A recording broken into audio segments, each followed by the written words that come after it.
Merry meet and welcome to the Witch's Cauldron. My name's Paula. Today's subject is going to be the next in my Divination series. And I have to apologize to you. It's been a little while since I posted the last video in this series. With the holidays and everything, I actually took a little time to kind of re-energize myself. And do a little bit of introspection and work on myself. So now I'm back in the swing of things, and hopefully you guys will understand.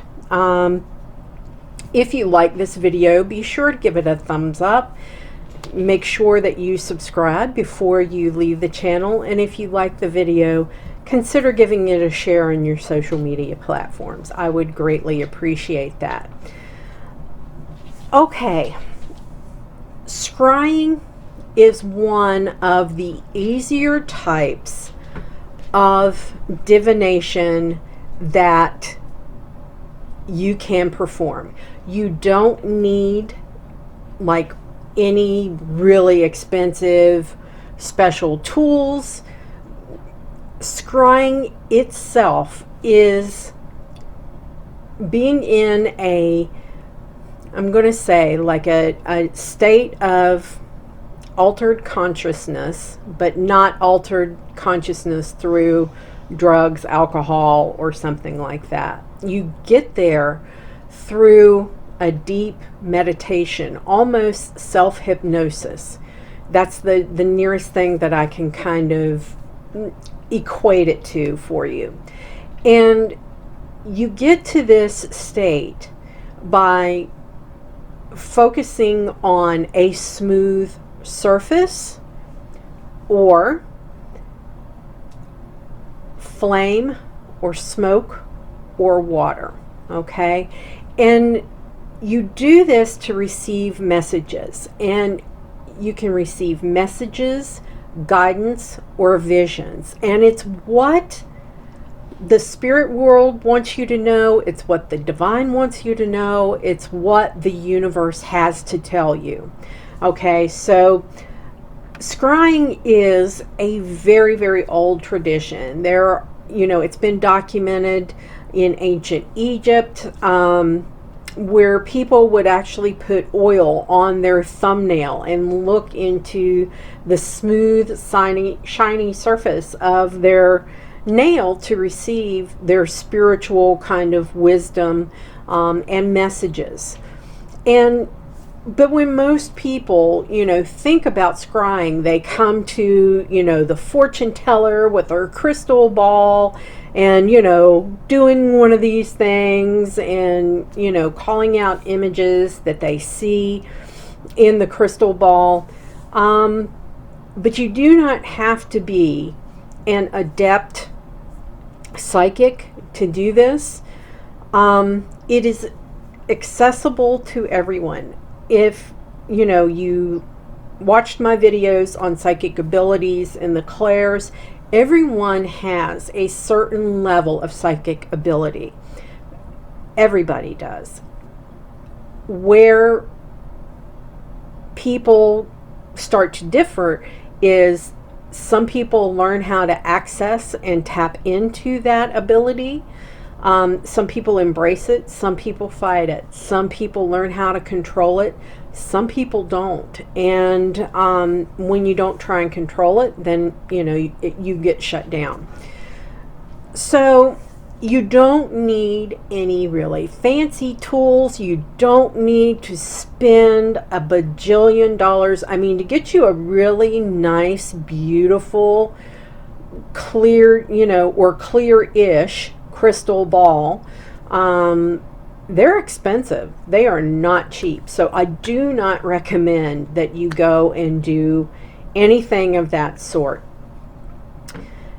Most witches, especially trad witches, we do a lot of things on the fly. So we don't have a whole bunch of fancy schmancy tools. We use fairly simple, readily available ingredients from our kitchen, from our yard, from, our environment around us. And this is a form of, I'm going to say kind of like low magic almost. Because it doesn't require a high amount of ceremony, pomp, circumstance, or anything else. There are just a few things that you need to do to prepare yourself to scry, and then I'm going to go over the different types of scrying, different kinds of surfaces and such that you can use to tap into this ability that you already have, okay? First off is I'm going to say that you really need to be fairly comfortable at meditation and being able to get into a really deeply relaxed and prepared state to receive messages, okay? One of the other really, really important things that you must do is to protect yourself while you are scrying. So you need to first do a grounding and centering, okay? I have a few of those meditations. I'll put them in the cards right here or up here. I don't remember which side. I never do, sorry. And I will link them in the description box of this video. So you want to do a ground and center. You want to protect yourself. You want to do a protection spell, okay? Whether it's casting your circle, you can do that. You can set up wards. You can wear a talisman. You can wear an amulet. You can wear both, okay? One to increase your psychic abilities and your power, and the other to provide protections. So you can also do the very classic white light, okay? Just imagine yourself surrounded in a white light, a bubble where nothing untoward or negative can get through your bubble, okay? I find another thing that makes it easier for me is to kind of set the mood, all right? Even though you can scry, you know, once you develop the ability, you can scry kind of like this, okay?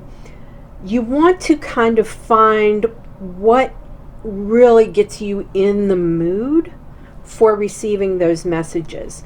So if it's something like, you know, you prefer to scry at night, great. Do you want candles? Do you want a little incense burning? You know, what's going to do that? Do you want some like nature sounds or something in the background, binaural beats, isochronic tones, whatever gets you into that meditative frame of mind. Some witches prefer to scry in the light of day. So it's all about the way that you prefer doing it. I will say that when you are first starting out, it may be easier for you to scry in a lower light environment. In other words, when you are a newbie and you're still kind of really feeling your powers and trying to you know, be able to raise your vibrational energy, to get into that state of almost lucid dreaming, it's honestly easier in a lower light environment. Then, you know, if you want to get out and start scrying in the middle of the day later on, then, you know, you certainly can. But I have found that most people do better starting off in a lower light environment and then kind of like having candles around them, etc., etc. Again, you can put music, whatever, okay? prepare an incense blend if you want, or an anointing oil of, you know, a carrier oil plus some, you know, essential oils that correspond to increased psychic abilities and visions and things like that. One of the easiest incenses that you can make is cedar or frankincense, or a combination of the two. And an anointing oil is, you can use just plain olive oil. Olive oil is protective. And then put some frankincense essential oil in with it. Lavender and jasmine are also great herbs and essential oils. I like jasmine and frankincense as mine. I'm not a big, I don't really bond that well with cedar, but I do well with jasmine. Now, if you are doing an oil, lavender oil can irritate your skin, so do not ever put a straight essential oil on your skin. Put it in a little bit of carrier oil. And also, a lot of people are allergic to lavender, so I would say that, you know, until you figure out what you're allergic to and what you're not allergic to kind of stick with the frankincense, a little bit of cedar, or, you know, the jasmine instead. You can also put essential oils into a diffuser, like an aromatherapy diffuser, and do that. Or you can even put the water in your cauldron and put some essential oil in there.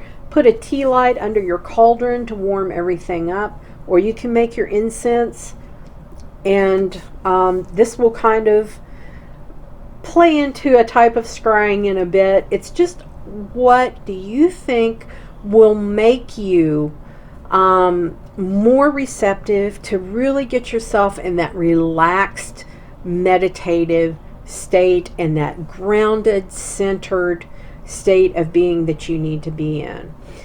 Now, as far as the moon phase, okay, when you are first starting out, the full moon, so the night before the full moon, the night of the full moon, and the night after the full moon are your power days for doing divination when you're a newbie, okay? So, but you know what? You can do divination at any time, okay? It's just when you are first starting out, that full moon power tends to help you be more receptive. You can even try, you know, if it's the full moon, you can try doing your scrying outside if weather permits, and, you know, letting that full moon light come down and bathe you, okay? Or you can position yourself at a window that you can clearly see the full moon, okay, if the weather's cruddy. So you may not remember, because you're in that really deep meditative state, you may not remember everything that came up, everything that you saw. So you may want to actually voice record or video record your session, okay? And I say video record for a couple of reasons. And one is you can sometimes pick up on cues, you know, like if there's a really bad smell and, you know, your face goes like this, but you don't verbalize anything. When you play back the video, you can see, okay, I smelled something really stinky. How does that kind of feed into things, okay? But you want to try and train yourself to describe aloud what you are seeing, okay? Then after you review this, that's when you can start writing down okay, this is what I think this means by looking up, you know, the various symbols that you saw. I will link the video on divination symbolism in divination in the description box. That was one of my other videos prior to this one. You can also keep a journal nearby you to kind of jot things down, but that usually requires you to, unless you're like adept at kind of like automatic writing or something like that, you usually have to look at the piece of paper to figure out what you're writing. And then that breaks your concentration from your scrying surface. So that's why I say either voice record, you know, a digital voice recorder with your phone, or to actually kind of video yourself with your phone or with, you know, a video camera to take care of your session and record your session. Okay, so you've gone through, you have set up your protections and wards, you've got your incense, you've got your mood lighting, you've got your music, the lights are dim, the moon is full, and you're ready to go. Okay, there are several different tools that you can use for scrying. Okay, scrying is where you look into something, okay, to gain the vision. Okay, and that's something, that tool is called a speculum. Okay, not the kind, ladies, that the doctor uses on us, but that's what it's called. It's called a speculum for scrying. And we'll start off with the classic. Number one is the crystal ball. That's what people think of right off the bat. Now, that may not be very cost effective because, like I said, those crystal balls can be very, very, very expensive.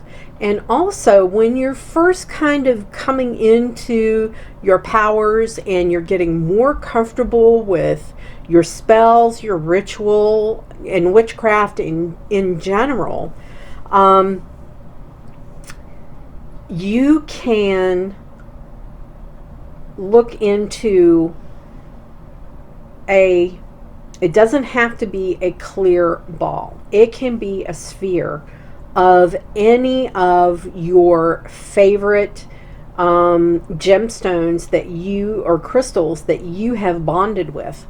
My scrying ball is fluorite. Okay, so it's not your typical clear, you know, quartz or anything like that. A lot of people prefer balls made of clear quartz, rose quartz, smoky quartz. Obsidian is great, that highly reflective black surface of obsidian. And I'm talking black obsidian, not the snowflake, okay? Usually the snowflake, it's a little harder to scry with that. And selenite is another one that is very, very popular. Now, most witches who use a ball to scry with cover it when it's not in use. And that is because it can pick up energies of what's going on and kind of leave a residual imprint if it's, you know, out and open. But if you keep it covered, I keep mine actually in a velvet bag, and then I take it out and charge it, leave it outside for the full moon, the first night of the full moon.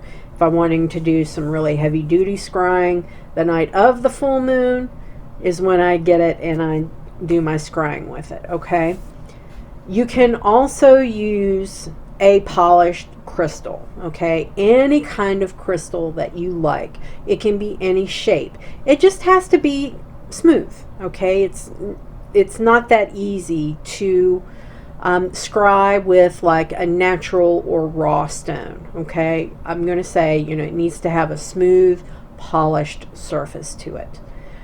You can use, this is where I came with your cauldron. You can use your cauldron by putting water okay, in there, because the black gives you the right environment for it.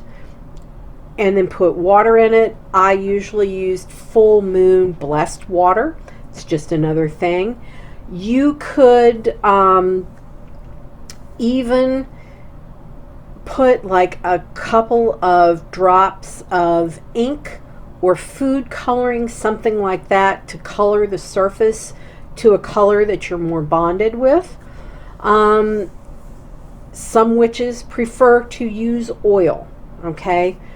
They will put oil in with the water, and that sheen that it makes on the surface, and the way that it interacts with the water sometimes help them scry. Another way is to use a candle and pour melted wax into a bowl, and then you notice the shapes that are formed, okay? You can use a sheet of glass. Now, what I did when I first started scrying is I went to, Walmart or even the dollar store, and you get like an 8 by 10 picture frame. And then what you do is you paint the inside side of the glass with a gloss enamel paint. This is called a black mirror, okay? This works great, okay? You can even just use a black sheet of paper if you want. If you don't have any high gloss black enamel paint around, you can use black acrylic paint if that's what you've got around, like your kids' acrylic paints and stuff. You can just use the plain, sheet of glass with some kind of backing paper to it. And usually what you can do is then put a candle in front of the frame or that black mirror, and you look at the way that the dancing, light is reflected off that surface. And that also, that flame and candle helps you focus your attention as well. So you can also scry in any form of candle flame or any form of fire. So it can be your fire pit outside, it can be your fireplace inside, it can be a gas burning fireplace, it can be a candle. Putting a fire in your cauldron, okay? One of my favorite things to do is to add a little bit of saltpeter to my incenses, and I use the cauldron. I don't do it with a flame, I do it with smoke coming off my cauldron. That is another method, okay? You can use a regular mirror, okay? Some people do not like to use regular mirrors, okay, because they can, some people believe, be portals, okay? So you can actually, let things in that you don't want to, especially if you have not taken the time to put protections and wards and protect yourself and protect everyone around you, okay? You can use water to scry. I also have like a black offering bowl, and I put water in it, usually full moon blessed water. You can use that to scry. Water is really conducive to messages about emotions, love, romance, and also abundance, okay? You can use your fingernails, okay? Especially, if you've got long fingernails or something like that, paint them a really reflective high gloss polish, okay? Or buff them until they have a really good shine, okay? You can use that.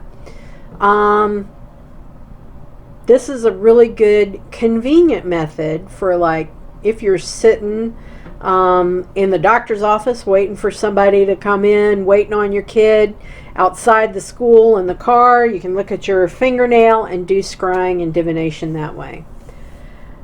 Now, you can also, with modern inventions, you can use your phone or your computer screen, okay? They can be used for scrying. So when it's in that off position, when the screen is black, is the most conducive way to doing it. But you have to make sure that you cleanse and consecrate that device first before you do it, okay? So you've got the mood set, you've done your protections, you've picked out the preferred method of scrying. So what do you do? Okay? So you have to set your intent, okay?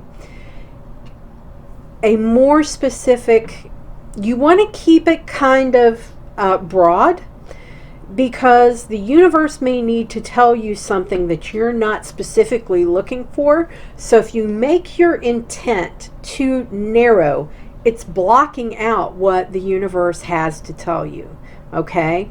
So you want to make sure that you communicate what you want in a positive, constructive manner, okay?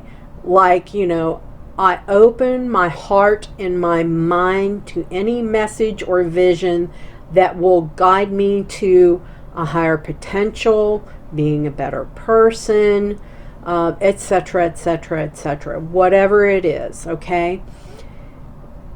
After you've been scrying for a little while, then you can kind of start narrowing the intent, okay? Especially like if you want to know something about a relationship, if you're having difficulty with one, or things are going really well and you want to know, you know, if this relationship's going to last or whatever, or family problems, anything like that, you can say, open my heart and mind to receive messages about, you know, my current relationship with, you know, my family, my lover, my whatever, okay? Now, you have to be able to relax and get into that state of mind when you are gazing on the surface of your scrying speculum, okay? You have to breathe. You have to do the steady breathing, that sacred breath, that in through the nose, out through the mouth, breathing from the diaphragm, not, you know, up here in the chest, but, you know, down in the top of the belly where your diaphragm is. You want to pull that energy up through your spine, you know, as you're breathing, and out through the top of your head, through your crown chakra, to activate all your chakras so that you're more open and ready for receiving messages. Now, I will tell you, when you're first starting out, you may not be successful, and you'll probably second guess yourself. You're like, oh my gosh, I can't do this.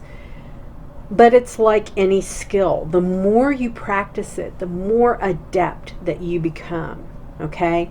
The longer that you're a witch, the more powerful you are, the more connected you are with your craft, with your witchery and with your craft.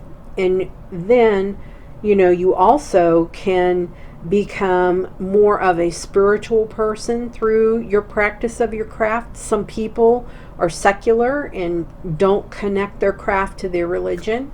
But it's just like any skill. The more you use it, the better you become, okay? And the way that the messages can come to you are, you know, a flash of like a picture in your mind. It can be a thought, okay? It's like all of a sudden you think of a chocolate bar, okay? Something like that. And then as you go, that chocolate bar can then spawn a memory tied to that chocolate bar, and then the person.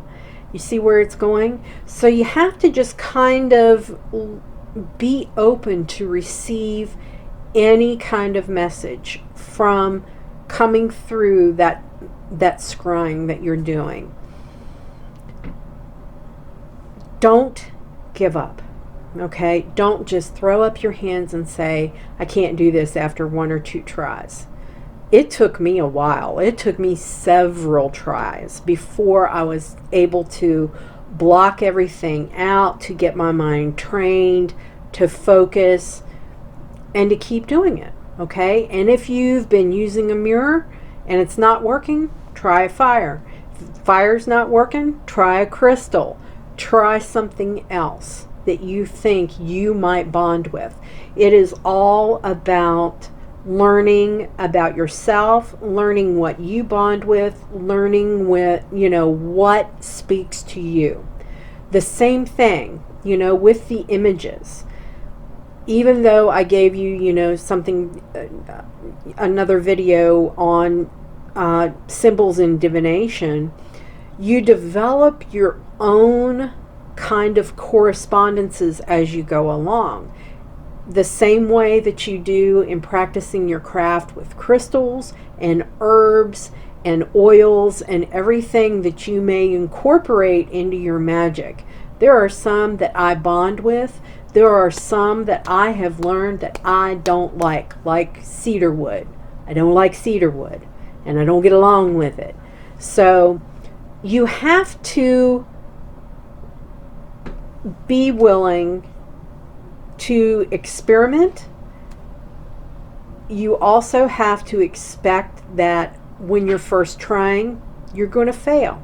If you've ever played baseball, softball, cricket, something with a ball and a bat, or a ball and a golf ball and a club, you may have not been all that great the very first time you tried to hit that ball with some kind of stick.